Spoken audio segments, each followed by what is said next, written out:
Welcome. Nice to meet you here in this video letter. I make this video letter as a preparation for our call on next Monday, the 13th at 7 o'clock Central European Time. And I was thinking about a topic that we're going to talk about as what do we need as global leaders and what is something that is of value for all of us to start sharing about. I know that not everyone is going to be there because a lot of people are on vacation, not able to come. So I know that not everyone is going to be there on the Monday evening. And by that, I decided to give you something to think about. And then I will hope to see you next time. Having this beautiful in-person meeting in April in Kasteel de Vaneburg, it was lovely to share about global leadership, to share about how to take care of oneself and really be present and to be there for yourself as well, so you can be there for others. I had a lot of very beautiful positive feedback from people. Still people say like, oh, it was such a special day, and everyone that was there recognizes that maybe in his or her own way. But one of the words we sometimes use in that kind of conversation in taking care of yourself is that you need time to listen to yourself. You need time to spend on yourself. And for Tara, she's very beautiful. For her, that is maybe being very active, physically active and in the body. For someone else, that might be quiet walk or do yoga or something like that. And then we sometimes use the words to stay connected with yourself, to stay aware of what you need. And you need some quiet space for that. So I'm very favored on having white space in my agenda during the week. Maybe even if it's possible during the day, go for the walk, having time to settle all the busy thinking. And then you can feel your body, and then you are aware of who you are and what your needs are. And that space, creating that space, can be very important in one's life. Some of you might know I'm going to spend some time abroad, taking a kind of a vacation. And why do I do that? Because of this, because I was aware that I need a break in my day-to-day work. And that is not that I can't work with clients and all of that, but having a family, having a mom and dad to take care of, that keeps my mind constantly busy. And working on myself, working on my business, I need a little bit of off space. That doesn't mean I can't do anything, but it means I need more space in time to really dive into settle the conscious thinking of the mind and the conscious thinking that goes on in your head. That settles. It's like having dirty water, you know, when you leave it, it settles and the slip goes to the bottom. And you get clarity of mind, clarity in the water.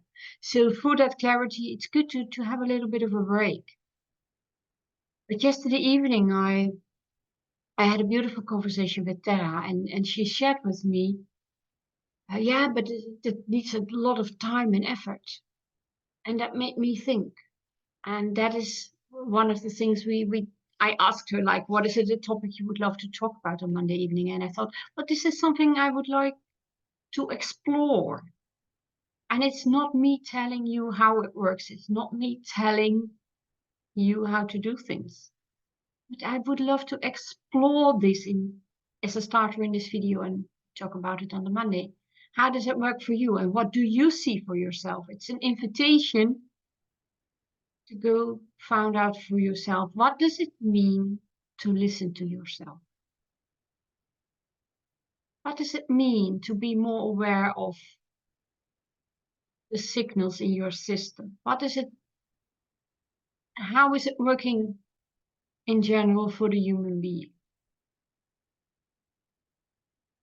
And capture yourself in a sentence like, I like to listen to myself more, or I love to connect to myself more. I hear a lot of clients using sentences like that. And the first thing that comes to my mind is you're starting at an assumption of separation. How can I listen to myself? Where is that separation? Me and myself. I and myself. We are one. And I think for yourself, it's a good question. Do you notice yourself doing that, or saying of it's in the language, it's in the language. Part of the language is like, I love to listen to more to myself. And then I said, well, you're probably ignoring the signals already. So what do we see on a higher level? What do we see when we really dive in and explore how the system works? How does the human system work? Well, when I look at human beings, we are in form, physically form, touchable form, but we also are on energetic form. We can see that when someone dies and the energetic form is gone and the physically body is still there. This aliveness, this life in someone is part of someone. The moment that is gone, the body starts, disappearing in small forms first. But a body without aliveness, without being alive, it's a corpse. I can't say it anything else. It's not a human. It's gone. So those two, you can't have just energy, but you do need the body and you do need the aliveness, this life energy. And it shows in awareness, in being aware, being awake. So those are one already. There is no separation in that. We are, as human beings, alive human beings, in a bigger world. We are part of an environment. Without our environment, go to the moon or go out there. It's just a 20-minute ride if you drive on 120 kilometers an hour. It's just a 20-minute ride. You're out of orbit. You're out of the atmosphere from the Earth. Go try that. So the environment and the energy are connected in this system. And I don't want to make it too metaphysical. If you would love to read a little bit about it, there's a beautiful book, The Field, from Lynn McTaggart, that she shares about a bigger consciousness. So if you love to read something about it, that's a very beautiful book. I read it already years ago, and I go back to it quite often because she has a beautiful way of pronouncing it, and she's very scientific. It's a completely scientific based book. That's the language I can learn and listen to, that resonates with me. I have, of course, a scientific background, so that was one of the first books I read. Like, yes, she can explain how things work. Lynn McTaggart. I will go show the book later. I'll put it in a link in, so you can read it if you would love to. But going back to the human being, we have two systems to make decisions on: the rational one, the reasoning, the brain, the thinking. And from kids on in school, we are learned to use that very much. And there is another system that is more intuitive. It's more like in the feeling. I know the right thing. I just had the feeling I had to do that. So that other system, the energetic system, is already there. And if you would love to use that a bit more, do you need time to give it a voice? That is the question, what the question is about. Do I need to put in effort, spend time on it, practice myself, maybe do it in yoga or do it in effort to listen to myself more? I think it's coming from separation. And I think you already have the signals. And I'm going to give you a very simple example. If you say something, and some of you practice that with Qigong or yoga, if you say something or you make a statement, and you would be aware on that moment how your breathing is it very deep and calm? Or is your breath up here? You know, like that. That is a signal when there is this less congruence between what your reasoning is telling and what your body is signaling and what your inner voice is telling you. So those are already one. There is no separation. When you think about things, your body is responding. And you don't need to make time or space to start listening to it. You need awareness. You need conscious awareness. It's like, oh, I'm telling this or I'm speaking about that. How is my body responding? And it's interesting, and that is what this video is also about, to find out for yourself what systems are you using. And for someone is that journaling, like getting things out of your head by writing, by handwriting, not typing, but by handwriting. Sometimes you can connect and get more on a deeper level. For some people that is meditating or yoga. For me, it can be walking, whatever it is. But find out for yourself what it is, where it is more easy to listen to this inner voice, because it's speaking all the time, if you like it or not. It's not something you need to make space or time for, or yes, you might need space and time to learn to listen to it. But the moment you start listening to it, the voice gets louder. And then it's a state of meditation instead of sitting on your yoga mat, which is very lovely, by the way. But you don't need to make extra time or make extra space for it. Your body and your whole system is one, and it is sending signals out all the time. How often did I had a conversation with a client that is, you know, very heady, someone who's very intellectual developed. And by applying for an opportunity, I had a feeling I shouldn't do it. I said yes because it's my ego and I loved it and it was an international role and I loved it. I said yes and I knew I not to do it. What was it? Instantly he knew not to do it. Are you listening to that gut feeling? When you do start listening to those moments and reflect on it and think like, oh, where is this signal coming from? You learn to listen to the language your system is speaking to you. And in that way, it develop it. But you develop it like a muscle by using it. If you don't use that inner wisdom, it's not something separated. Some people say, it's my angel telling me.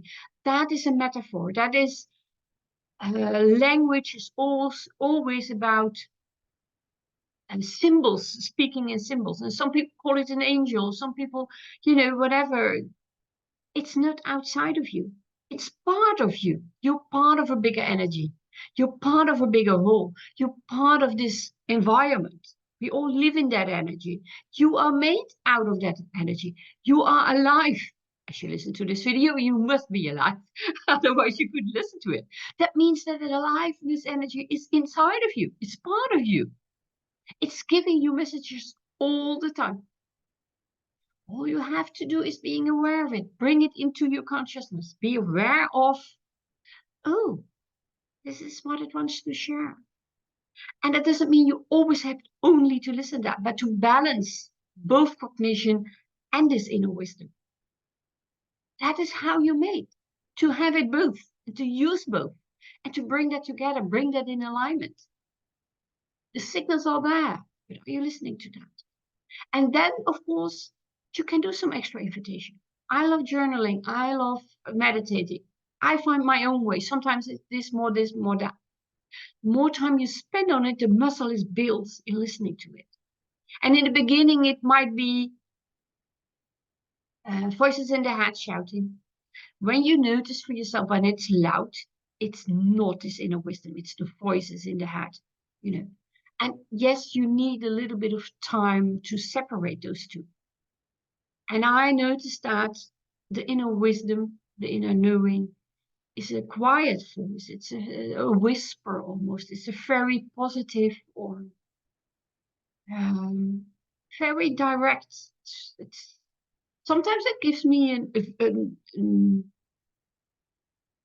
a metaphor. For instance, I had a question. I was thinking about it, like, how do I solve it? What is the cause of this, and how do I deal with that? And I had a very clear picture, a mental picture. Like, this is it. But using the system will help you to trust it, will help you to use it more. But it is also always positive. Then it is inner wisdom. It's a positive, strengthening, hopeful voice.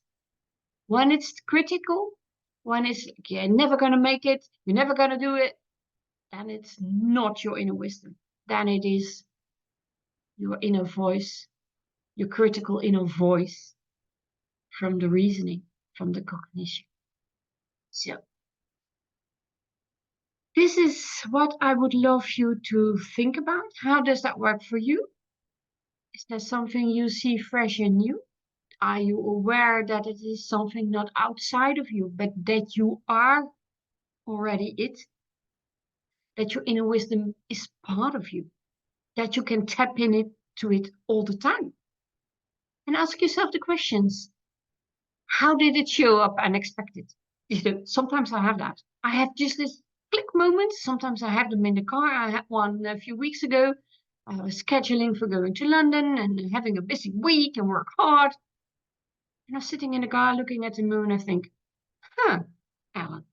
And then the inner wisdom came very quiet. What if you make another decision? Can you do that? Can you take care of yourself? And I know, yeah, I can do that. I know how to do that. And I remember looking at my hands at the steering wheel. I have the ring here in my hand, and the moonlight came on my ring, and it was reflecting directly into my eye. From a diamond in my ring, moonlight came into my eye. It's like, ooh, flick like, who what's that light?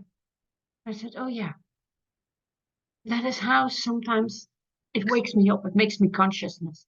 It's about the inner wisdom is in there, but sometimes you need a little bit of a trigger to push and make it, bring it into your awareness.